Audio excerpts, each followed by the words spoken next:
Swansea Empire was one of the greatest of the moss empires in Britain, and its closing was very, very sad.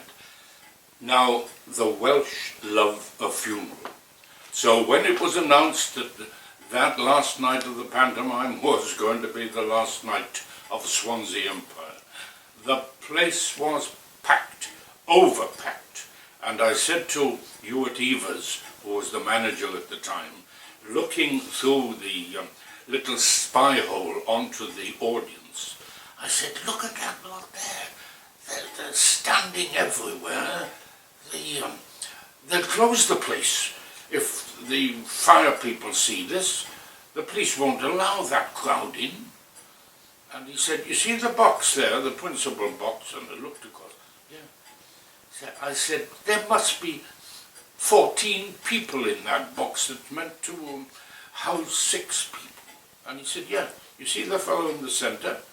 That's the chief constable. That was the tremendous affection that there was in Swansea for the old Swansea Empire.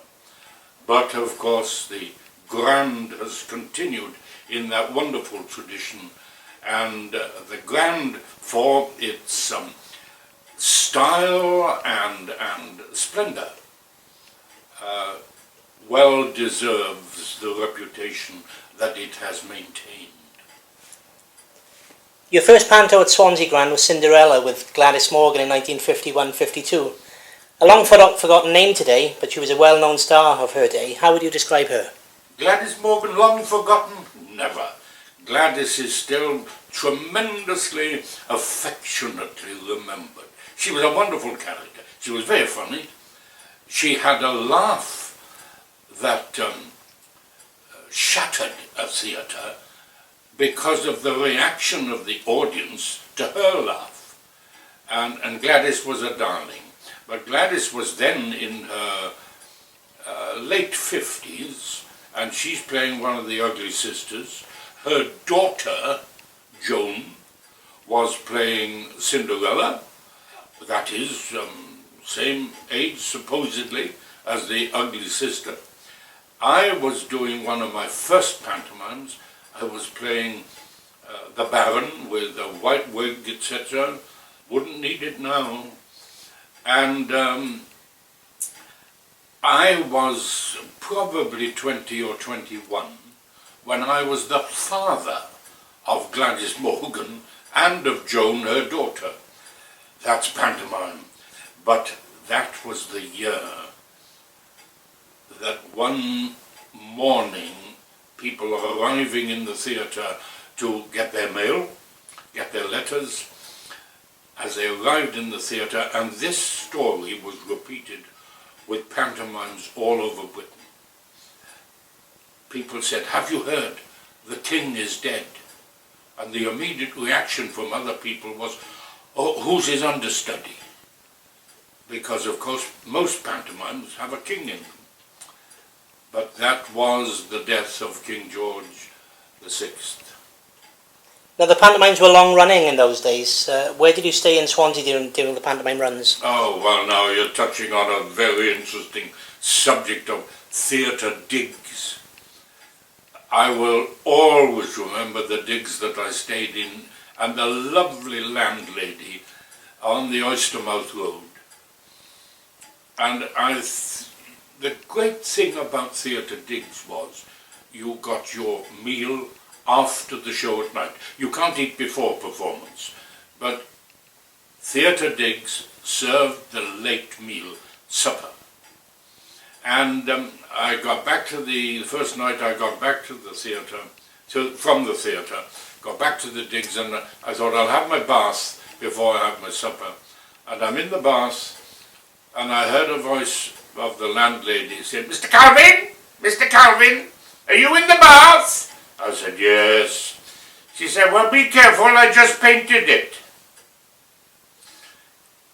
And there's nothing you can do except hope to float. But the theatre digs, of course, stories of theatre digs. I was doing a tour that opened in Scotland and finished in Plymouth, so It was a tour of a review, but we were in Hull, and the landlady came to see the show, where I was fairly prominently billed. The landlady, she came in on the Wednesday, and when I got back to the digs afterwards, she said, "Hey, I never knew you were top of the bill. If I'd known you'd have had clean sheets." Theatre digs. In your opinion, how have pantomimes of today changed compared to yours? Hugely changed. Hugely. Sadly, I think, I began to say a little while ago now, I've done so many pantomimes, but I began to say we were playing one of the #1 dates in England, and from the opening day of rehearsals to the last night of the pantomime, we did not see one single musician. Everything was on click track. Everything was pre-recorded. And of course, that was one of the occasions when I began to think they're taking the magic out of pantomime. Now, of course, we have to cope with soaps, with soap stars, people appearing in television series, but nobody knows them by their own name. They're only known by the character that they play in whatever, Coronation Street or Emmerdale or etc., etc. And this, I think, is taking some of the glamour away from pantomime, because these very clever actors, many of them, but they don't understand pantomime. And that now on television you project to the nearest camera or to the nearest microphone. In the theatre you project to the back row of the upper circle. It's a completely different approach. Television, I think, is a medium for many performers, whereas the theatre was the medium for almost extravagant performers. Now, I understand that you had quite a peculiar star in a pantomime with you many years ago. I've had a few of those. An American one is. Yeah. Well, I was at Nottingham one year, and I was mother to Frank Bruno. The following year I'm at Liverpool, and I was mother to Mr. T from the A-Team. The following year I'm at Bristol, and I was mother to Derek Griffiths, lovely fellow, from children's television. Now, can you tell me how come I've been getting all these black sons? Frank Bruno was considered, people thought, well, he doesn't belong to pantomime, but he was wonderful. Frank was a huge success in pantomime. He's a lovely, lovely character. Mr. T knew nothing at all about pantomime, and when they signed a contract with him, he'd been persuaded to come over to Britain to do a season in British theatre, which was supposedly good for his CV in the States. And they fixed a pantomime, which was to be at Liverpool. The salary talked in telephone numbers, because it was Liverpool Empire, second biggest capacity theatre in the country, and it could take that sort of money. They said, well, in due course, we'll send you a script. He said, script? I won't need a script. It's all mime. Pantomime. I believe it's also because you did many pantomimes in Cardiff as well, didn't you, the new theatre, but you also travelled to Scotland, I believe. Yes, when you've got an act like mine, you've got to keep moving, on the principle that a moving target is more difficult to hit. Scotland, yeah, I always enjoyed working in Scotland. I always made sure in Scotland that I was not English, I was Welsh. It was a very wise move in north of the border. Don't let them think you're English. I don't know why, because the Scots generally are wonderfully welcome in other parts of Britain. Did you find Swansea audiences particularly appreciative of pantomime? Swansea has always been an ideal reactor as an audience, reactor to comedy and to music.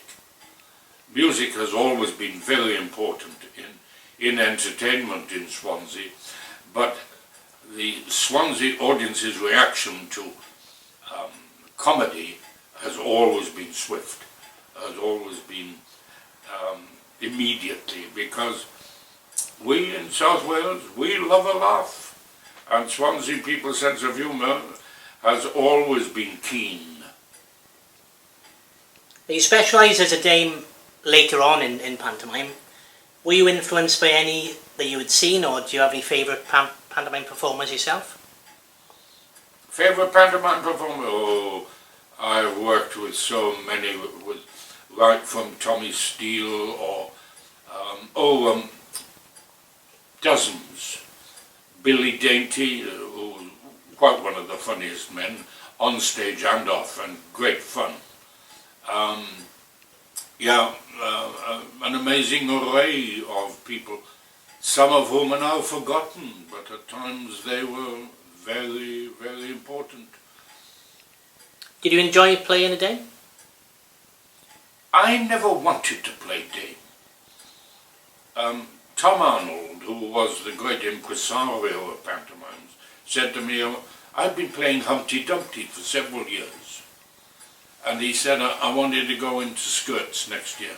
That's playing dame, into skirts. You don't get into drag. That's for female impersonators. A dame gets into skirts. This is the difference between a dame and a female impersonator. A female impersonator can leave an audience wondering, is it or isn't it? While with a dame, there is no doubt, even to the smallest kid in the audience, it's a fella dressed up. And that is why it is amusing. It is a fellow attempting to be feminine and failing. That is what part of the amusement of a dame. Typically, how many times would you change? I would change at least 10 times during the course of a performance. It was at Bristol, one of the 6 or 7 pantomimes that I did in Bristol, and was working with a good pal, Roy Hudd, and in the morning Roy and I had gone down from Bristol to Minehead, to a handicap school to present a Sunshine Coach in this so we go down there and do all the funnies with the kids, etc., and hand over the Sunshine Coach, and then dash back for the matinee. Between the matinee and the evening show, the Lord Mayor of Bristol had put on a party for the deprived children in his ward in Bristol, and had asked us if we would go over between the matinee and the evening show and do some of the jollies with the kids there. We dashed back to do the evening performance, and there was a slosh scene in that pantomime, which meant that we had to shower at each performance, which of course only added to the amount of rushing about backstage in the dressing room that was necessary when I did about 10 changes of costume. And we were going out of the theatre that evening, and there was a fellow at the stage door with several autograph books, semi-mature fellow, and he said, "Oh, Mr. Hudd, I wonder if you mind if you sign in these for me, because I got a great regard for, I've noticed that you, when you're performing, you have a special way where you do so. And Mr. Calvin, I've seen you here several times in Bristol, and I've noticed that you, as a performer with an audience, you have a technique with. I said, obviously, you take an analytical interest in a performance. Were you in the business yourself? He said, no, I've always had to work for my living. And I were almost on our knees at the end of that day, because of course we hadn't been working for our living. The last pantomime you did at Swansea Grand Theatre was Jack and the Beanstalk, and that was quite a familiar setting, wasn't it? Because yes, it was exactly the same production that we had done at the closing of the Empire. That was the same production. We had this amazing, huge dresser in it that I used to climb and fall off. It was a most impressive fall onto behind the top of it, and then roll out of the cupboard at the bottom. It was quite a task. It was to have been done at the Empire with Ozzy Morris. And Ozzy said, I'm not doing that. I'm not doing that, no. You do that. Again, Ozzy Morris, another long forgotten name in the area. Ozzy was funny. Ozzy was a very funny man. A very funny man. And I understand that you attended the wedding of one of the cast in that year. Alan that Wells. was Alan Wells, yes. Alan, nice performer, good performer, but he married the pianist, Ina. And Alan had always been billed as the bachelor boy or something. Well, he was no longer, after that wedding, the bachelor boy. Man, there were a group of three fellas that I know very, very well who were called the bachelors, and they were anything but. During the last pantomime that you were at the Grand Theatre, John Chilvers was the administrator at that point. Did you get to work with John? John was such a solid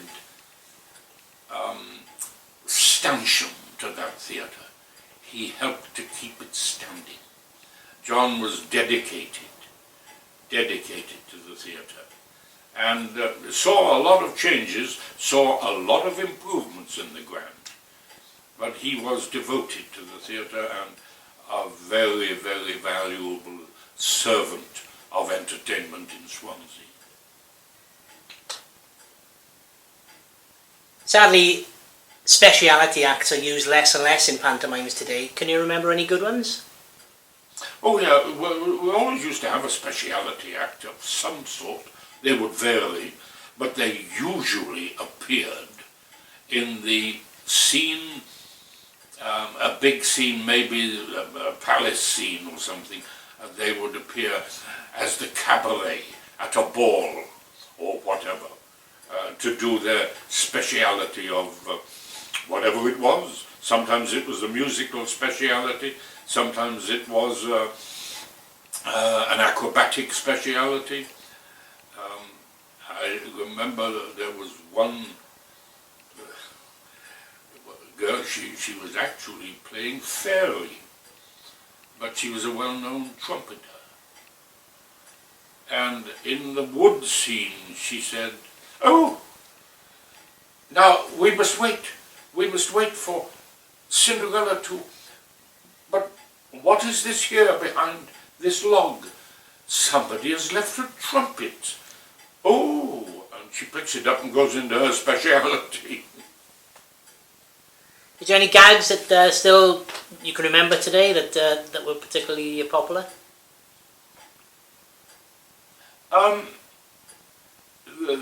One of the things that I did for a long time was the balloon ballet that I did with another member of the cast, with these balloons, which was always popular and funny. But one of the people with whom I did it was Frank Bruno. And Frank used to say, because Frank wanted to be right, and he used to say to me, "Now you push me around, Wyn, you push me around." And I thought, me pushing him around. He was then one of the strongest men in the world. And I thought, me pushing him. But he was very, very funny, because the sight of Frank Bruno coming onto me with the big balloon, the sight of him in a tutu with that black skin glistening, but him wearing a little tutu, it was a tremendous impact. And when was the last pantomime you did? I did it about 3 or 4 years ago, where we had a lad who'd been in one of the soaps for 11 years, had never done a pantomime, but there was 3 of us billed above the title, that is apparently the stars, and the other 2 had never done a pantomime, but they were from television soaps. And on the opening performance, this lad playing Ebenezer came off after his first entrance, and I was standing in the wings waiting as he came off for my first entrance, as he came off from his first entrance, and he was shaking and petrified with fright. I said, "What's the matter?" He said, "They booed me." I said, "Yes, of course they did. And the more of that you get as Ebenezer, the more successful you are." "Oh," he said, "when they started to boo, I thought I had to come off." Now that was the top of the bill, and it was one of the reasons again where I began to say, pantomime's changing. It's not the delightful and hard work, but very satisfying part of theatre that I'd enjoyed, and I'd done 51 of them. And pantomime could have been not only long running in days, but the performances would be a lot of them, wouldn't there? You could do 120 performances in a pantomime run. Oh, you used to run into February, because into March, because the end of February, beginning of March was half term, or in Swansea, St. David's Day, and that was always a school holiday, or partly, and that was good for business. But pantomimes then always we ran well into March. And if you did a good long pantomime, and you did a good summer season, you filled in 6 months of the year as a performer. Sadly not the case today for... All of that is gone. Now, so many pantomimes now open earlier in December, not on Christmas Eve as they once did. They open earlier in December, but they close very early in January. Interaction with orchestras was quite important in those days as well, particularly the drummer. Oh yes, yes.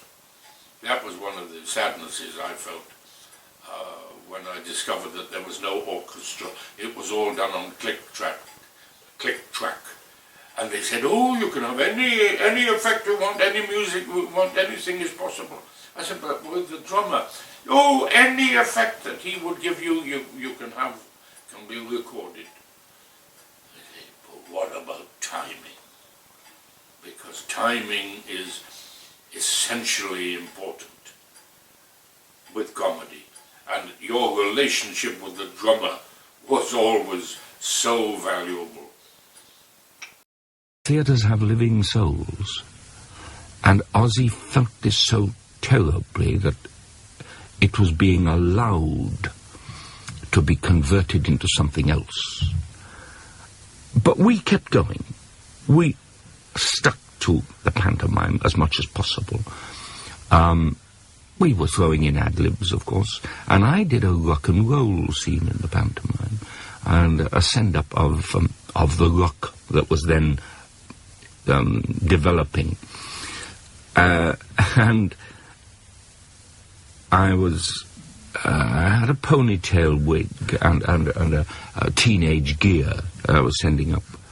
And I remember saying, "You've heard of the first dame of the British Empire, me, last dame of the Swansea Empire."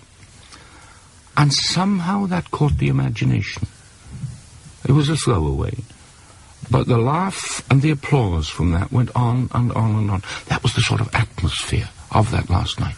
That was how people were feeling this tremendously personally as they sat there on the last night thinking of all the times they'd been there before, of all the memories they've had of music hall performers, of musicals. We came to the end of the pantomime. Finale, flowers, some speeches. The mayor then, a speech. The chaplain made a speech. The theatre chaplain made a speech. And then into the first music that had ever been played in the Swansea Empire, back at its opening all those years before. My Hen Lad van Hudd.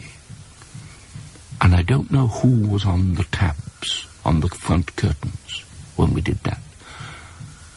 But he was inspired, as we all were.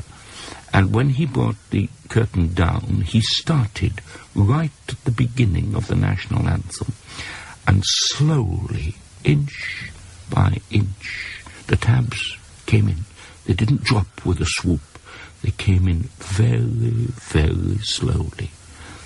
And we who had been quite controlled, when we became aware that that curtain was coming down at that speed, just inch by inch for the last time, we had to stop singing the national anthem because there was something else in our throats that wasn't a song.